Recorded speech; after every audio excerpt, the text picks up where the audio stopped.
சக்தி நீதான் பெரியவர் என்று சொன்ன ஒரு வார்த்தைக்காக சிவனே இன்று முதல் உன்னுடைய ஜடாபாரத்தில் விட்டு நான் இறங்கி போகிறேன் அப்படி என்று சொல்லி போனாலே கெங்கையாகப்பட்டவள் கீழே இறங்கி போன உடனே என் தேகம் எல்லாம் அனலாக சொல்லுகின்றனே.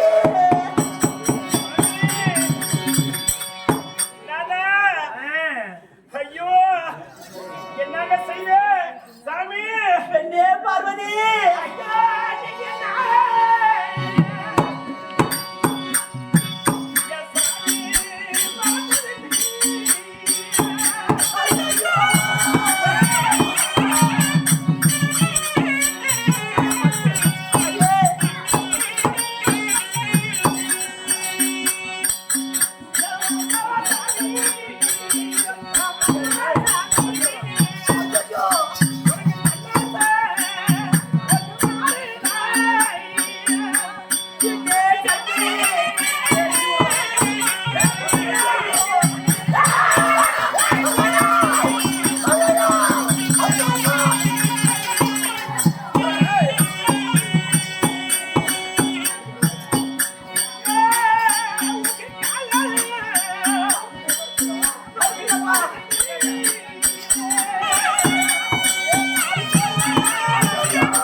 எனக்கு நின்ற கால் சோறுது என் நாவை வரட்டுது எனக்கு நல்லோசை மாறுது அப்படின்னு சொல்றீங்களே சுவாமி கொஞ்சம் வேண்டாம் பெண்ணே பார்வதி அவளை பத்தி நினைக்க வேணாம். சரி அவ எங்கேயே போயிட்டோம். அது மட்டுமா இந்த ஆதி சக்தி யாரா இந்த சிவனுடைய அவத்தை தீர்ப்பதற்கு அவன் தண்ணி சொல்லி ஜனமொழி வரங்க.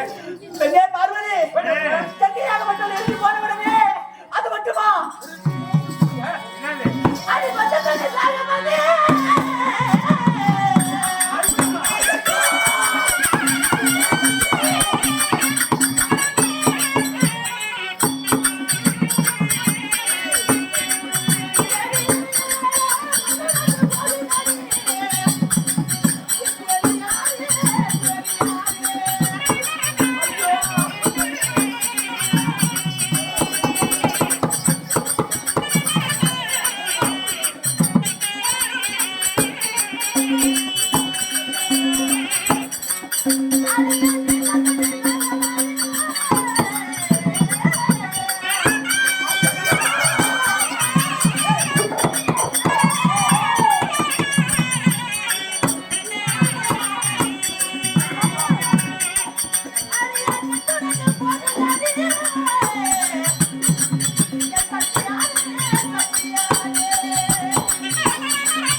ஐயா கங்கையாக வட்டவள் இந்த சிவனுடைய சதாபாரத்தை விட்டு இறங்கி போனபடியாலே